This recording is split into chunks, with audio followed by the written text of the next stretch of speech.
Então, eu vou começar falando, né, do anúncio de uma agonia, né, que houve já há bastante tempo, no início da década de 90, quando um cidadão chamado Paulo Puterman escreveu um livro, publicado no Brasil, que se chamava Indústria Cultural, Agonia de um Conceito. Então, o ponto de partida, né, da minha fala aqui hoje é o que teria acontecido. A indústria cultural estaria em agonia até hoje? Ela teria já morrido, né? Então, naturalmente, pelo título da minha palestra, fica claro que não, né? Que ela não morreu, mas que ela se transformou. Nós temos 2.0, para usar um pouco a linguagem da tecnologia, quando contemplado, né, como uma nova versão, né? Bom, então começo falando um pouco da origem da indústria cultural. É interessante que desde meados para o final do século XIX, existia uma indústria artesanal do entretenimento, não é? Que se transformou radicalmente a partir da apropriação de invenções exatamente daquele período, né? Como o gramofone, o cinema, o rádio, etc. Isso deu origem, né, ao que veio a ser criticamente colocado na década de 1940 por Adorno e Horkheimer, sob a rubrica de indústria cultural. Isso aconteceu primeiramente na Europa, nos países mais industrializados da Europa, principalmente França, Grã-Bretanha. A partir de inícios do século XX, houve uma migração, né, do desenvolvimento principal da indústria cultural para os Estados Unidos da América, né, e por volta de 1915, houve uma migração ainda interna nos Estados Unidos, da costa leste para a costa oeste norte-americana, né? Bom, então, a crítica do Adorno Horkheimer, eu resumo ela em 5 operadores, né? A manipulação retroativa é o primeiro, o segundo é a usurpação do esquematismo, terceiro, domesticação do estilo, quarto, despotencialização do trágico, e 5 é o fetichismo da mercadoria cultural. Começando então com a manipulação retroativa, a indústria cultural ela é muito poderosa no sentido do seu público achar que está escolhendo coisas quando na verdade está sendo, no mínimo, induzido a fazer aquelas escolhas, né? E isso é manipulação. Por que é retroativa? Porque tudo que é oferecido pela indústria cultural é baseado exatamente em demandas latentes no seu público, né? Então, existe uma série de mecanismos que eu vou dizer depois que hoje são muito mais aperfeiçoados nesse sentido, né? O segundo momento, que é a usurpação do esquematismo, esse é conceitualmente mais complexo, porque remete ao conceito de esquematismo, que é um conceito que vem de Immanuel Kant, um filósofo alemão, né, do século XVIII, que ele dizia o seguinte, que nós temos uma sensibilidade, um sensorium, né, e nós temos o nosso entendimento, a nossa razão. E eles são duas faculdades, digamos, né, da nossa mente, para falar de um modo geral, do nosso ânimo, completamente separadas. E que é necessário um mecanismo que faz parte também do nosso ânimo, que faz a ligação entre o que nós percebemos e o modo como nós processamos as informações do nosso sensório. Esse mecanismo é exatamente o esquematismo, né? E ele, tal como Kant concebeu, é alguma coisa que, como Kant diz, vem das profundezas da alma. É um segredo oculto nas profundezas da alma de um determinado sujeito, né? A indústria cultural, a ideia é que ela usurpe dos sujeitos essa faculdade de esquematismo, porque ela oferece produtos audiovisuais, por exemplo, que já vêm com a sua própria interpretação, digamos assim, colada neles próprios, né?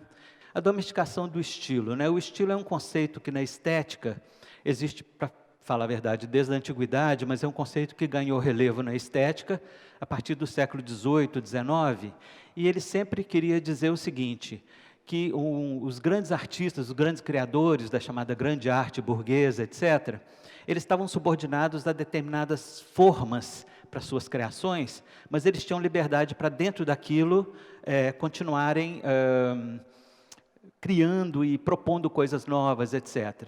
E que a indústria cultural, ela faz com o estilo exatamente o contrário, ela impede os padrões, as formas são tão violentamente, né, imóveis, estáticas, que não há como que esse momento de criação do artista valer, né? O trágico, tradicionalmente, desde a tragédia grega, era um momento de confronto de um indivíduo com potências universais, né? E isso, quer dizer, sempre dava uma esperança de que os indivíduos poderiam se ver, né, com essas potências que os transcendiam muito na sua força, etc. Mas, na indústria cultural, o Adorno e Horkheimer dizem que o trágico é reduzido a uma fórmula que eles mesmo no texto original alemão, eles usam em inglês, que é assim, getting into trouble and out again, né? Então, assim, o trágico é reduzido a um imbróglio em que o protagonista entra e o final do filme ou da novela, do que for, é realmente sair daquilo e a coisa se reduz a isso, né? Bom, o último é o fetichismo da mercadoria cultural, que é um entrecruzamento, digamos, de duas tendências importantes, né? Novamente o Kant, mas agora não mais a sua epistemologia, mas a sua estética. Ele dizia que o objeto estético, ele é uma finalidade sem fim, porque ele sugere a existência de um propósito para aquele objeto, mas ele não explicita qual seria essa finalidade, não é? Por outro lado, a indústria cultural, ela não vende apenas produtos, mas ela vende status, não é? E faz parte do status que a indústria cultural vende, exatamente os seus produtos parecerem que não estão voltados para uma finalidade, quando na verdade estão, que é a finalidade dos ditames do mercado. Então, esse é o fetichismo da indústria cultural. Bom, a indústria cultural de hoje, que foi chamada já de indústria cultural global e outras denominações, eu chamo de indústria cultural 2.0, ela está submetida a duas grandes questões. A primeira foi uma mudança geopolítica muito importante que ocorre a partir do início dos anos 90, que é o fim da Guerra Fria, o início da globalização, não é? Que fez com que a indústria cultural ela fosse realmente globalizada. A ideia do McLuhan de uma Global Village, desde os anos 60, ela realmente só pode ser realizada pela primeira vez a partir do início da década de 90. Então, esse é um fenômeno. O outro fenômeno é a questão da matriz tecnológica, não é? Então, o registro, não é? A geração e a transmissão de mensagens, principalmente audiovisuais, pela digitalização, não é? Então, eu gostaria de passar rapidamente em revista esses 5 operadores que eu uso para estudar a indústria cultural do ponto de vista da indústria cultural 2.0.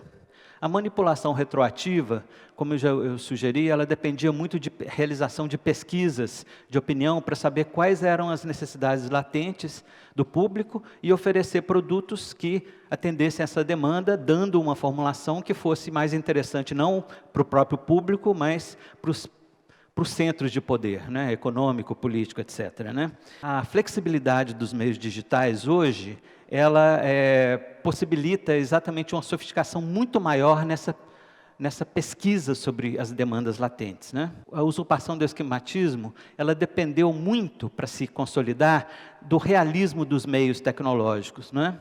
Como os meios digitais são muito mais realistas, então houve também um aumento na possibilidade de usurpação do esquematismo pela indústria cultural 2.0, né? Houve a possibilidade de uma difusão muito maior, digamos, de um acesso muito maior pelos criadores aos meios de criação e de difusão, isso é evidente, a gente tem que conceder isso com toda tranquilidade, não é? Talvez em relação a isso, tenha se criado, assim, talvez pequenas indústrias culturais paralelas à indústria cultural mainstream, mas essa indústria cultural mainstream, ela aumentou ainda, digamos, a sua rigidez nos padrões, não é? A despotencialização do trágico 2.0 tem a ver com um aumento nas tendências de espetacularização, não é? Que era um recurso usado já para despotencialização do trágico na indústria cultural convencional, né? E principalmente em relação à catarse. A catarse é esse mecanismo de purificação das emoções que Aristóteles estudou na sua poética, né?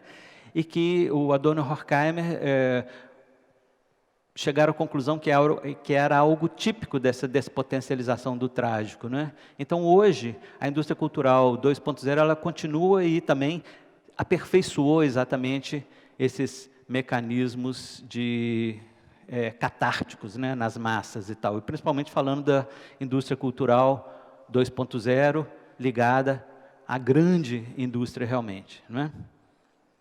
Exatamente, aquela ideia do getting into trouble and out again, né?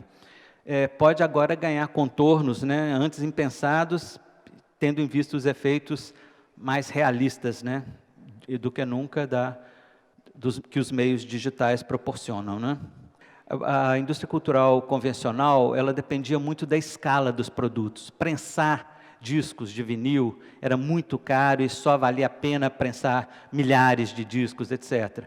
Hoje, quer dizer, um criador pode gravar o seu álbum em casa, né, num home studio, com relativamente poucos recursos e com uma qualidade impensável, até muito melhor para a época, etc., né? Então, diante desses novos recursos da indústria cultural, o que acontece é que ela se diversifica, não é? A indústria cultural 2.0, e no que tange ao fetichismo, ocorre uma segmentação muito maior dos meios da indústria, não é? Então, por exemplo, a questão dos recursos tecnológicos, sim, a ideia da capilarização, não é, dos recursos, os criadores, não só os criadores, o público tem capacidade de resposta, não é? Isso tem a ver com o fetichismo e a segmentação que eu estava falando, e agora para encerrar, a segmentação, ela é uma customização, né, que ocorre, na verdade, né? Então, produtos voltados cada vez mais com o público, em vez de lucrar na economia de escala, lucrar na possibilidade de maior valor agregado aos produtos, né?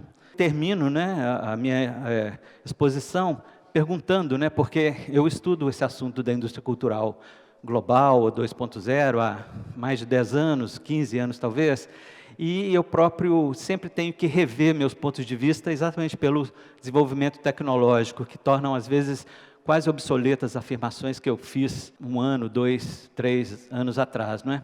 Então, eu deixo a pergunta no ar, não é? Qual que seria, então, o próximo desenvolvimento da indústria cultural? Ok? É isso, muito obrigado.